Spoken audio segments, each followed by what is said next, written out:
স্বাগতম সবাইকে। আজ আমাদের ক্লাসের বিষয়বস্তু হলো তৃতীয় অধ্যায়ের সবথেকে গুরুত্বপূর্ণ টপিকস দুইয়ের পরিপূরক নির্ণয়। প্রথমে আমরা দেখে নেব যে আসলে দুইয়ের পরিপূরক এই বিষয়টি কি।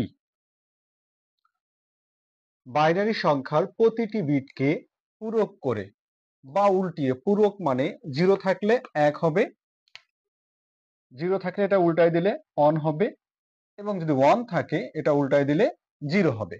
এটাকে বলা হয় পূরক বা উল্টিয়ে যে সংখ্যা পাওয়া যায় তাকে একের পরিপূরক বলে, এবং একের পরিপূরকের সাথে 1 যোগ করে যে সংখ্যা পাওয়া যায় তাকে দুইয়ের পরিপূরক বা 2s কমপ্লিমেন্ট বলে। তাহলে বাইনারি সংখ্যার প্রতিটি বিটকে, বাইনারি যে সংখ্যাটা প্রথম আমরা গ্রহণ করব সেই সংখ্যাটির প্রতিটি বিটকে পূরক বা উল্টিয়ে যে সংখ্যা পাওয়া যায় সেটা হলো একের পরিপূরক।